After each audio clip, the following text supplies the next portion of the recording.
This is POCO X7 Pro. आजको भिडियोमा चाहिँ म तपाईलाई यो फोन युज गरिसके पछाडी चाहिँ मलाई यो फोनमा के राम्रो कुरा लाग्यो अनि त्यसैगरी के नराम्रो कुराहरू लाग्यो त्यसको विषयमा चाहिँ भन्न जाँदै छु। अनि त्यसैगरी यो प्राइसमा चाहिँ अर्को Infinix को GT30 Pro पनि आउँछ। मसँग चाहिँ Infinix को GT30 Pro छैन तर POCO X7 Pro चाहिँ छ। तर म तपाईलाई स्पेक्सहरू कम्पेयर गरेर चाहिँ भन्दिने छु दुईटामा कुन चाहिँ ठीक हुन्छ तपाईहरुको बजेट अनुसार। सो भिडियोको एन्डसम्म तपाईले त्यो थाहा पाउन सक्नुहुन्छ। अब सुरुमा त तपाईले यो फोनको चाहिँ एउटा मात्र भेरिएन्ट नेपालमा चाहिँ देख्नु भएको छ। 12GB 512GB वाला भेरिएन्ट चाहिँ नेपालमा लन्च भएको छ जसको प्राइस चाहिँ 55,999 56,000 मा चाहिँ यो लन्च भएको छ। अब त्यो प्राइसमा तपाईले के पाउनुहुन्छ त यहाँ स्पेक्स हाइलाइट गरौँ एकचोटी हैन। MediaTek Dimensity 8400 अल्ट्रा आउँछ, 6000 mAh को ब्याट्री आउँछ, यसमा 90 वाट को हाइपर चार्जिङ पनि सपोर्ट गर्छ।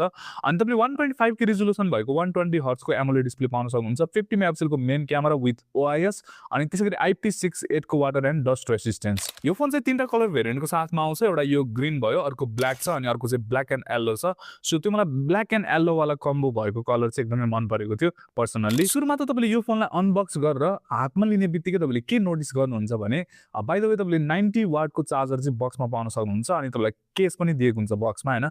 सो बक्सबाट हातमा लिने बित्तिकै तपाईले नोटिस गर्ने भनेको चाहिँ 195 ग्रामको यो फोन छ। सो अब गेमिङ फोन भइकन अनि 6000 mAh को ब्याट्री दिइकन पनि यो फोन चाहिँ अन्डर 200 ग्राम भएको कारणले चाहिँ तपाईलाई यो फोन लाइट वेटै फिल हुन्छ। अब इन ह्यान्ड फिलको बारेमा कुरा गर्नु पर्दाखेरि चाहिँ यो फोन फ्ल्याट एजेसको साथमा आउँछ, पोलिकार्बोनेटकै फ्रेम छ अनि तपाईले फ्ल्याट डिस्प्ले पाउन सक्नुहुन्छ। यसमा बेजल्सहरू एकदमै मिनिमल छ। फ्लिप गर्नुभयो पछाडी हेर्नुभयो भनेदेखि चाहिँ क्यामेराको बम त्यति धेरै उठेको छैन अनि तपाईले यसमा डुअल टोन डिजाइन पाउन सक्नुहुन्छ। पछाडीपट्टिको जुन कलर छ त्यो चाहिँ डुअल टोनमा दिएको छ फिनिशिङ। डिस्प्लेको बारेमा कुरा गर्नु पर्दाखेरि 6.67 इन्चको चाहिँ यसमा डिस्प्ले आउँछ। 1.5 के रिजोल्युसन भएको AMOLED डिस्प्ले हो यो। 120 हर्ट्ज को रिफ्रेश रेट, 480 हर्ट्ज को टच स्याम्पलिङ रेट, त्यसैगरी 3200 निट सम्मको पिक ब्राइटनेस, SBM भनेको चाहिँ 1400 निट सम्मको छ। यसमा गोरिल्ला ग्लास 7i को प्रोटेक्सन आउँछ अनि तपाईले चाहिँ यसमा डल्बी भिजन HDR10 प्लस कन्टेन्टहरु पनि मजाले कन्ज्युम गर्न सक्नुहुन्छ। सबै सपोर्टेड छ यो डिस्प्लेमा। सो ओभरअल डिस्प्लेको क्वालिटी चाहिँ एकदमै राम्रो छ। यो प्राइसमा चाहिँ हामीले Redmi Note सिरिजमा पनि यही लेभलको डिस्प्ले पाउँछौं भने यसमा पनि त्यस्तै छ। डिस्प्लेमा केही पनि कम्प्रोमाइज छैन। POCO X7 Pro चाहिँ गेमिङ फोन हो नि त। अब यसको परफर्मेन्सको बारेमा कुरा गरौँ। यसमा तपाईले MediaTek Dimensity 8400 अल्ट्रा को चिपसेट पाउन सक्नुहुन्छ। 4 नैनोमिटर को चाहिँ चिपसेट हो यो अनि यसमा चाहिँ 12GB को LPDDR5X को र्याम अनि त्यसगरी 512GB को UFS 4.0 को स्टोरेज आउँछ। एउटा मात्र भेरिएन्ट नेपालमा लन्च भएको छ, यही मात्र। यो फोनले चाहिँ अराउन्ड 16-17 लाख को चाहिँ AnTuTu बेन्चमार्कमा स्कोर देखाउँछ जुन चाहिँ यो प्राइसको लागि चाहिँ एकदमै राम्रो हो। अनि मैले चाहिँ तपाईहरुको कमेन्ट पढ्दाखेरि चाहिँ त्यहाँ देखिरहेको थिएँ Infinix को GT30 Pro पनि आउँछ नि त अन्डर 50,000। सो त्यसको प्रोसेसर र यसको प्रोसेसर चाहिँ कतिको फरक छ भनेर मलाई सोध्नुहुन्छ भन्दाखेरि चाहिँ Infinix को GT30 Pro मा चाहिँ तपाईले Dimensity 8350 भन्ने पाउन सक्नुहुन्छ अल्टिमेट प्रोसेसर। त्यो प्रोसेसर भन्दा चाहिँ यो एकदमै बेटर प्रोसेसर हो। अराउन्ड 20 देखि 30% को बीचमा तपाईले यसमा इम्प्रुभमेन्ट देख्न सक्नुहुन्छ पहिलाको प्रोसेसरबाट। सो त्यसबाट इम्प्रुभमेन्ट भएर आएको चाहिँ Dimensity 8400 अल्ट्रा हो। सो तपाईले चाहे सिंगल कोरको बारेमा कुरा गर्नु अथवा मल्टी कोरको बारेमा कुरा गर्नु अथवा ओभरअल परफर्मेन्सको बारेमा कुरा गर्नु, यसमा चाहिँ CPU GPU दुईटै परफर्मेन्स तपाईले बेटर पाउन सक्नुहुन्छ Infinix GT30 Pro भन्दा। मेबी तपाईले अब केही टाइम गेम खेल्नु भयो दुईटै फोनमा भन्दाखेरि तपाईलाई त्यस्तो धेरै नोटिस नहोला। तर यो चाहिँ धेरै टाइमसम्म गेम खेल्दाखेरि अथवा लङ टर्म युज गर्दाखेरि चाहिँ देखिने हालको परफर्मेन्सको डिफरेन्स हो। यो फोनमा चाहिँ मैले PUBG खेलेर हेरेको थिएँ, एकदमै राम्रो परफर्मेन्स लागेको थियो। स्टेबल छ परफर्मेन्स, खासै फ्रेम ड्रपहरु त्यति देखिदैन। अलिअलि नोटिसेबल अब हट ड्रपहरु गर्दाखेरि चाहिँ हल्का फुल्का फ्रेम ड्रपहरु देखिन्छ, देख्दै नदेखिने त होइन। तर ओभरअल परफर्मेन्स चाहिँ प्राइसको हिसाबले एकदमै राम्रो छ। अब यो फोनको ब्याक चाहिँ पोलिकार्बोनेट ब्याक हो नि त, त्यो भएर चाहिँ तपाईले धेरै टाइमसम्म गेम खेल्दाखेरि पनि खासै हिटिङ चाहिँ फिल हुँदैन। यसमा हल्का फुल्का वार्म चाहिँ फिल हुन्छ तर त्यस्तो धेरै हिटिङ चाहिँ फिल भएन मलाई। अब तपाईलाई चाहिँ यो फोनको परफर्मेन्सलाई लिएर चाहिँ म क्लियर गरिदिन्छु कुरा हैन। 55,999 को जुन यसको प्राइस छ अनि 12GB 512GB वाला भेरिएन्ट छ नि, यदि यो भन्दा कम प्राइसमा हामीले देख्नु थियो भन्दाखेरि चाहिँ यसमा अर्को भेरिएन्ट आएको भए चाहिँ हामीले देख्थ्यौं, त्यो चाहिँ आएन। एउटा मात्र भेरिएन्ट आयो नि त। सो 55,999 को लागि चाहिँ स्टिल तपाईले Redmi Note 15 Pro पाउन सक्नुहुन्छ यो प्राइसमा, Infinix को GT30 Pro पाउन सक्नुहुन्छ यो प्राइसमा। तर तपाईलाई POCO X7 Pro ले जस्तो परफर्मेन्स चाहिँ अरु कुनै पनि फोनले यो प्राइसमा दिन्छ जस्तो लाग्दैन। नयाँ फोनहरु हेर्नुभयो भने अब सेकेन्ड ह्यान्ड तपाईले हेर्नुभयो भनेदेखि त अलि राम्रो अप्सनै पाउनुहुन्छ होला यो प्राइसमा। तर नयाँ फोन जति पनि लन्च भएको छ तिनीहरुलाई चाहिँ POCO X7 Pro ले चाहिँ मज्जाले बिट गर्छ। सो तपाईलाई यो प्राइसमा बेस्ट परफर्मेन्स चाहिन्छ, बेस्ट अफ द बेस्ट भन्दाखेरि चाहिँ POCO X7 Pro चाहिँ राम्रो अप्सन हो। त्यसपछि यो फोनको चाहिँ हामी क्यामेराको बारेमा कुरा गरौँ। 50 मेगापिक्सल को मेन क्यामेरा छ यसमा, 8 मेगापिक्सल को अल्ट्रा वाइड एंगल लेन्स छ अनि म चाहिँ टोटली डिसअपोइन्ट भएको भनेको चाहिँ यसको क्यामेरामा हो। क्यामेरा खासै केही पनि राम्रो छैन भन्छु म होइन। पोर्ट्रेटमा पनि तपाईँले एज डिटेक्सनहरू खासै राम्रो पाउन सक्नुहुँदैन यो फोनमा र डायनामिक रेन्जहरू पनि खासै राम्रो छैन। एक्सपोजरहरू पनि हल्का अलि डार्कर आउँछ यसमा होइन, स्याडोजहरूलाई चाहिँ राम्रोसँग हाइलाइट गर्न सक्दैन। त्यसै गरी सब्जेक्टलाई चाहिँ ब्याकग्राउन्डबाट जुन सेपरेसन गर्नुपर्ने हुन्छ त्यो पनि त्यति राम्रो चाहिँ लागेन मलाई यो फोनको क्यामेरा। कलर एक्युरेसी पनि त्यस्तो राम्रो छैन।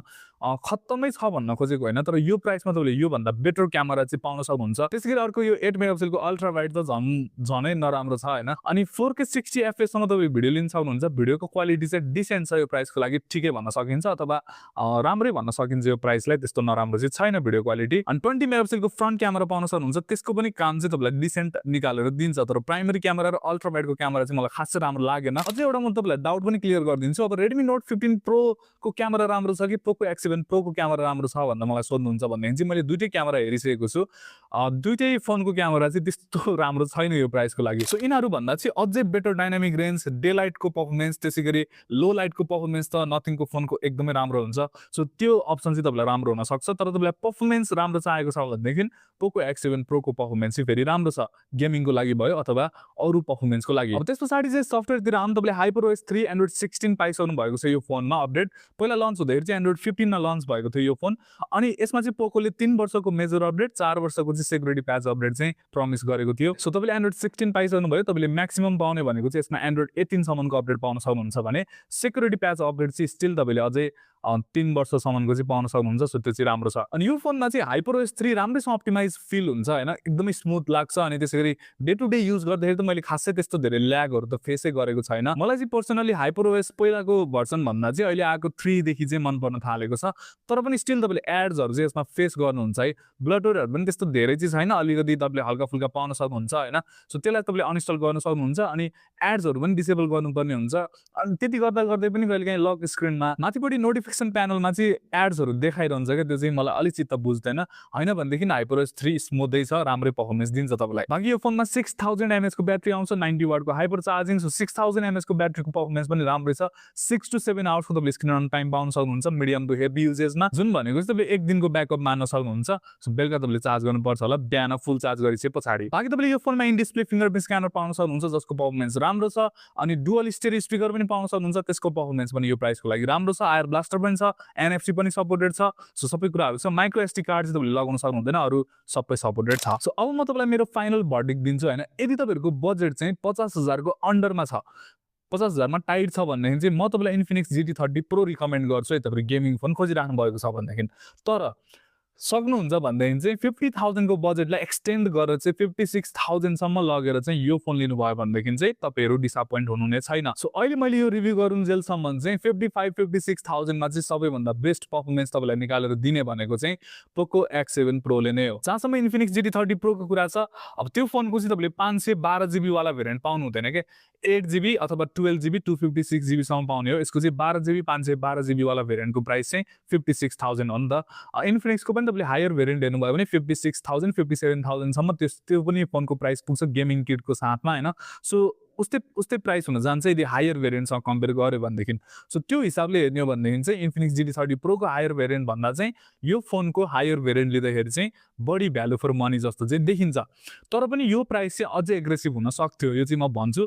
अरू कसैले नभने पनि मेरो चाहिँ यही एउटा कुरा छ, अझै एग्रेसिभ प्राइस चाहिँ हुनु पर्थ्यो। 256GB भनेको नि इनफ हुन्थ्यो नि त, 512GB नै चाहिन्छ भन्ने छैन नि त सबैलाई। सो यहाँनिर आएर चाहिँ मेरो POCO X7 Pro को रिभ्यू चाहिँ सकिन्छ। तपाईँलाई कस्तो लाग्यो POCO X7 Pro मलाई तपाईँले कमेन्ट सेक्सनमा भन्नु होला। यति यो भिडियो मन पर्यो भनेदेखि चाहिँ लाइक गर्नु होला।